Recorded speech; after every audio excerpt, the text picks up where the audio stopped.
Students, हम instantaneous displacement और amplitude of vibration को डिस्कस करेंगे। अगर हम इंस्टेंटेनियस डिस्प्लेसमेंट को डिफाइन करें, डिस्प्लेसमेंट जो कि डिस्टेंस होता है इन सम स्पेसिफिक डायरेक्शन, और इसमें अगर हम इंस्टेंटेनियस डिस्प्लेसमेंट को डिफाइन करें तो हम कहते हैं डिस्प्लेसमेंट एट एनी टाइम।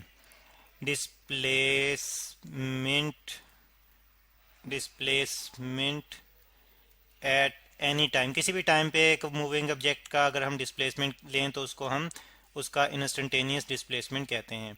यहाँ पे हम सिंपल हार्मोनिक मोशन के पॉइंट ऑफ व्यू से जो है वो एक वाइब्रेटिंग ऑब्जेक्ट का इंस्टेंटेनियस डिस्प्लेसमेंट चेक करना चाह रहे हैं। तो और ये डिस्प्लेसमेंट जो है वो मीन पोजीशन के अकॉर्डिंग होता है वाइब्रेटिंग ऑब्जेक्ट का, तो इसलिए हम साथ में फिर ये भी लिखेंगे फ्रॉम मीन पोजीशन, यानी कि मीन पोजीशन से किसी भी टाइम पे जो हम डिस्प्लेसमेंट लेंगे वाइब्रेटिंग ऑब्जेक्ट का, उसका हम इंस्टेंटेनियस डिस्प्लेसमेंट कहेंगे।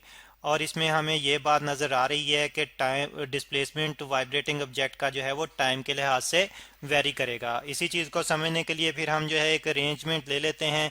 इस अरेंजमेंट में क्या है जी, हमारे पास एक ऑसिलेटिंग मैस स्प्रिंग सिस्टम है जो कि वर्टिकली रेंज है। देखें, ये स्प्रिंग के साथ मैस अटैच है और ये वर्टिकली जो है वो ऑसिलेट कर रहा है।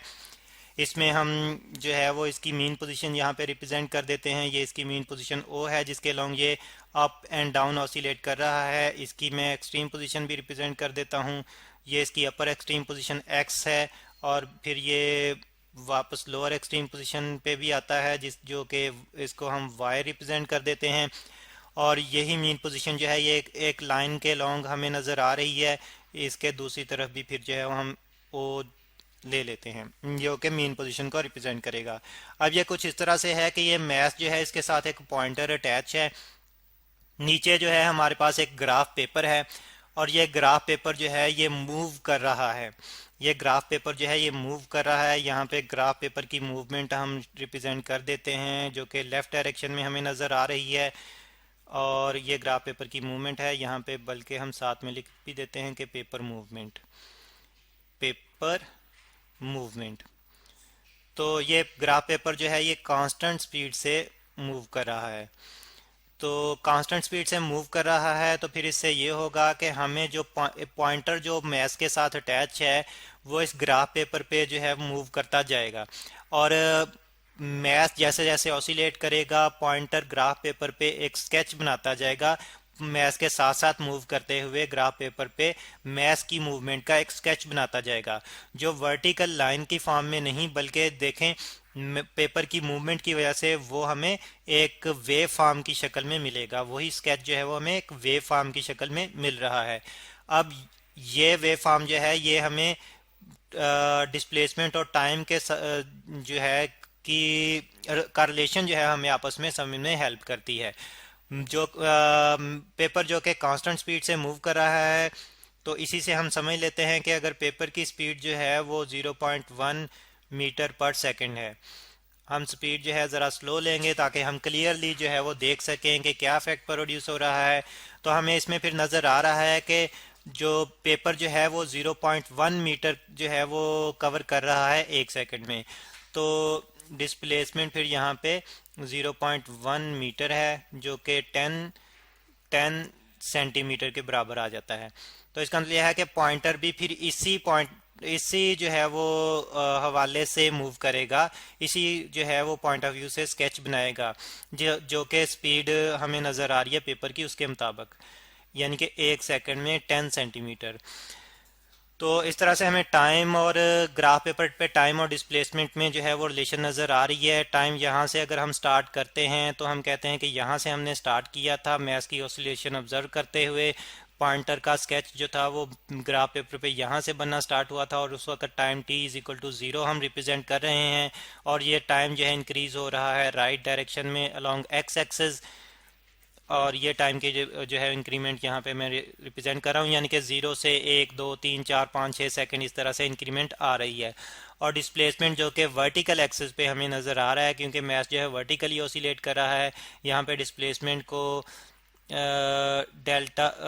वाई से ही रिप्रेजेंट कर देते हैं ये क्योंकि वर्टिकल एक्सिस है। तो अपवर्ड डायरेक्शन में मीन पोजीशन से पॉजिटिव हम इसे रिप्रेजेंट करेंगे और डाउनवर्ड इसे नेगेटिव रिप्रेजेंट कर लेंगे। तो ये जो है डिस्प्लेसमेंट है जो टाइम के लिहाज से हमें वेरी करता हुआ नज़र आ रहा है। अब अगर हम इस वेव फॉर्म को स्टडी करें तो जैसे कि हमने कहा था कि हमने यहाँ पे टाइम टी ज़ीरो से स्टार्ट किया था, यानी कि यहाँ से स्केच स्टार्ट हुआ था और ये पॉइंट जो है ये मीन पोजीशन के करस्पॉन्डिंग है, मीन पोजीशन के अलोंग है। इस पॉइंट को अगर हम ए जो है वो सपोज कर लें, यहाँ से स्केच स्टार्ट हुआ था और फिर मैथ ने अपवर्ड एक्सट्रीम पोजीशन की तरफ ऑसिलेट करना शुरू किया, तो यही हमें जो है एक कर्व लाइन की फॉर्म में नज़र आ रही है मूवमेंट यहाँ पे। और फिर एक्सट्रीम पोजीशन पे जो हमें जो है ये पॉइंट बी मिल रहा है जो कि एक्सट्रीम पोजीशन को रिप्रेजेंट कर रहा है। अब मैथ्स एक्सट्रीम पोजीशन से वापस मीन पोजीशन की तरफ आना शुरू होता है, तो फिर ये कर्व लाइन की फॉर्म में हमें पॉइंटर उसकी मूवमेंट दिखा रहा है पेपर पे, और मेन पोजीशन पे आते हुए फिर एक पॉइंट सी हमें मिलता है और मैथ यहाँ से फिर डाउनवर्ड डायरेक्शन में आना शुरू होता है और डाउनवर्ड लोअर एक्सट्रीम पोजीशन हमारे पास वाई आती है, तो हमें ग्राफ पेपर पे पॉइंट जो है वो डी मिलता है वेव फॉर्म के ऊपर। तो फिर मैथ लोअर एक्सट्रीम पोजीशन से वापस जो है वो मेन पोजीशन की तरफ जाता है, तो हमें मेन पोजीशन पे फिर जो पॉइंट ई मिलता है और इसी तरह से फिर अपर एक्सट्रीम पोजीशन जो कि एफ से रिप्रेजेंट कर रहे हैं, फिर वापस यहाँ पे मेन पोजीशन जी से और फिर लोअर एक्सट्रीम पोजीशन एच से। तो हम देख रहे हैं कि डिफरेंट पॉइंट्स पे जो है वो वेव फॉर्म हमें दिखा रही है कि मैथ कैसे ट्रेवल कर रहा है और टाइम टू टाइम इसका डिस्प्लेसमेंट वेरी करता जा रहा है मीन पोजीशन से। अब अगर हम मीन पोजीशन पे इसका डिस्प्लेसमेंट चेक करें स्टार्ट से, यानी कि इसका डिस्प्लेसमेंट ए पे चेक करें, तो हम जानते हैं कि मीन पोजीशन से ही डिस्प्लेसमेंट हम लेते हैं, तो मीन पोजीशन पे रहते हुए फिर कोई डिस्प्लेसमेंट नहीं होगा। तो यहाँ पे फिर हम लिख लेते हैं कि मीन पोजीशन पे जब हम होंगे तो डिस्प्लेसमेंट ज़ीरो होगा। At mean position displacement zero होगा। यहाँ पे ज़ीरो डिस्प्लेसमेंट को हम शॉर्टली DISP से रिप्रेजेंट कर लेते हैं। और फिर हम मैथ यहाँ से मूव कर रहा है अपवर्ड एक्सट्रीम पोजीशन की तरफ, तो दरमियान में हम कहीं पे भी डिस्प्लेसमेंट लें तो वो टाइम के लिहाज से फिर हमें जो है मिल जाएगा। यानी कि अगर हम यहाँ पे डिस्प्लेसमेंट लें तो इसको कंपेयर करें तो ये टाइम स्केल पे जो कि हॉरिजॉन्टल एक्सिस के अलोंग है हमें नज़र आ रही है, जबकि वाई एक्सिस पे हमें डिस्प्लेसमेंट जो है मीन पोजीशन पे नज़र आ रहा है। तो अगर हम एक्सट्रीम पोजीशन बी पे जाएं तो हम देख रहे हैं कि पॉइंट बी जो है ये मैक्सिमम डिस्प्लेसमेंट पे है मीन पोजीशन से। ये लाइन नीचे जो हॉरिजॉन्टल लाइन जो है कि मीन पोजीशन के करस्पॉन्डिंग है, तो यहाँ से अगर जो है हम इस लेंथ को चेक करें तो स्मॉल बी टू बी जो है लेंथ मैक्सिमम बन रही है ग्राफ पेपर पे। इसी तरह से स्मॉल डी ये कैपिटल डी भी जो है ये मैक्सिमम डिस्प्लेसमेंट पे है जो कि लोअर एक्सट्रीम पोजीशन को रिप्रेजेंट कर रहा है, तो ये भी मैक्सिमम डिस्प्लेसमेंट पे है मीन पोजीशन से। तो ये फिर length small D to D जो है ये हमें मैक्सिमम डिस्प्लेसमेंट देगी। तो इससे हमें नज़र आ रहा है कि एक्सट्रीम पोजीशन पे डिस्प्लेसमेंट मैक्सिमम होगा, तो ये भी हम लिख लेते हैं कि एक्सट्रीम पोजीशन पे डिस्प्लेसमेंट मैक्सिमम होगा। Eight extreme position displacement is maximum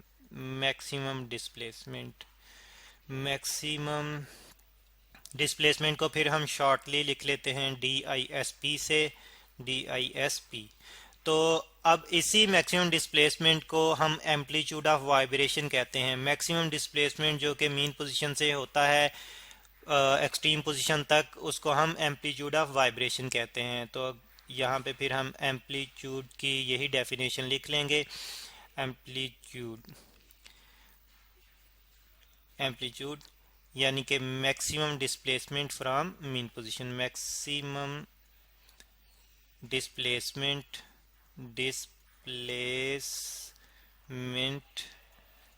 from mean position, displacement from mean position.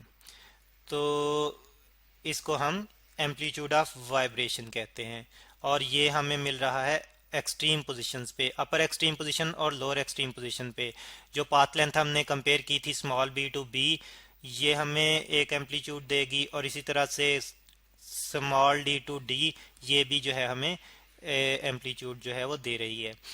तो ये है जी इंस्टेंटेनियस डिस्प्लेसमेंट और मैक्सिमम डिस्प्लेसमेंट मीन पोजीशन के करस्पॉन्डिंग, जो कि हमने देखा कि टाइम के लिहाज से वेरी करते हैं।